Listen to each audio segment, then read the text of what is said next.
Gaza. Sur le terrain, les combats continuent de s'intensifier. Et Benjamin Netanyahou pense déjà à l'après.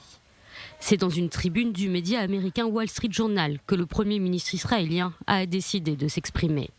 Avant l'instauration de la paix entre Israël et les Palestiniens, le Hamas doit être détruit, Gaza doit être démilitarisé et la société palestinienne doit être déradicalisée. Pour arriver à mettre en place ces 3 points, il compte sur les dirigeants mondiaux. Les États-Unis, le Royaume-Uni, la France, l'Allemagne et de nombreux autres pays soutiennent l'intention d'Israël de démolir le groupe terroriste.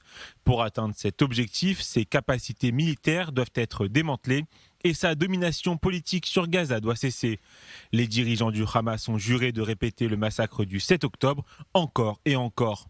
C'est pourquoi leur destruction est la seule réponse proportionnée pour empêcher la répétition de ces horribles atrocités. Benjamin Netanyahou affirme également que Mahmoud Abbas est un soutien non négligeable au groupe terroriste. Dans ces lignes, le Premier ministre insiste aussi sur le fait que les écoles palestiniennes doivent apprendre aux enfants à ne plus vouloir mourir en martyrs et cesser de prêcher le meurtre des Juifs dans les manuels scolaires.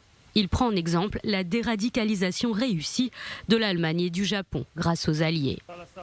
De plus, lors d'une réunion du Likoud à la Knesset, le Premier ministre israélien a déclaré qu'il était prêt à encourager la migration volontaire des Palestiniens de la bande de Gaza, mais il affirme que peu de pays seraient prêts à les accueillir.